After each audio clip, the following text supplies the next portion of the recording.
So some interesting developments have come about in the whole Apple Make in India iPhone project. Basically, what's happening now is the Indian government has decided that it wants to unify charging standards for all mobile devices, including the phones. Now, most of the other brands, especially the Android smartphone manufacturers, they've decided and they've agreed to the terms. But Apple is the one which is creating problems, and that's primarily because the Indian government reportedly wants Apple to switch USB-C for the older iPhones as well. Now, this is an interesting development because we didn't expect this to happen, honestly. And Europe has already mandated Apple to change the whole unified charging standards for its iPhones, which has happened officially with the iPhone 15 series this year. But Indian government is going one step ahead and saying that we want it on all the models that you sell in the Indian market. So this seems a bit unrealistic, but it seems that Reuters report says that Apple has tried to convince Indian government and tell them that this might not be possible, and it will affect its own Make in India plans and projections in terms of how much it can basically manufacture here. And that is part of a larger scheme of things for the Indian government, because Apple is a big brand project for the Indian government and it wants iPhones to be made here. Not only the latest ones, but also the future models as well.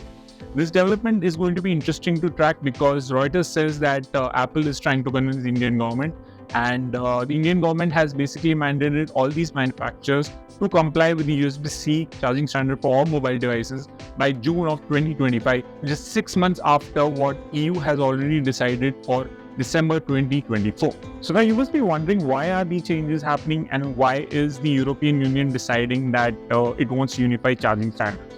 This started a few years back when the European Union decided that having single mobile charging unit is very paramount to reduce e-waste in the market. And it is quite a fair assessment, because what happens is, like, if you're buying an iPhone, you buy a charging cable which was basically lightning connector which we were buying, and you were buying separate chargers for that. Now let's say if you're using an Android phone, you're buying a separate charger and a separate cable. If you're using a tablet, you're using a separate charger and a cable.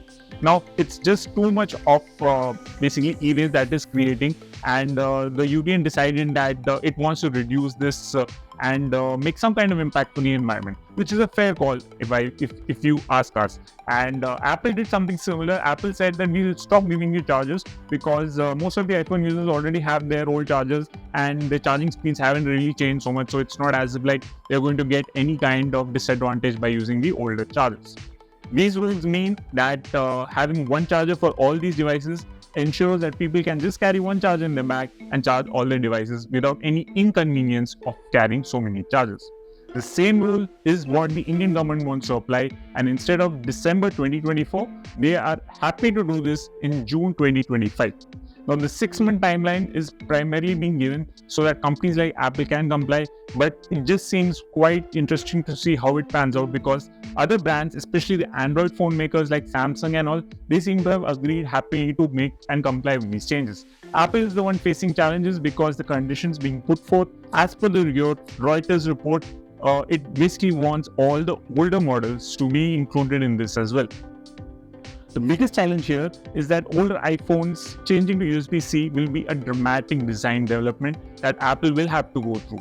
And Apple agrees in the report that it might not be possible for them to do that because it will backtrack their whole production projections in India and severely affect its business opportunities in the country.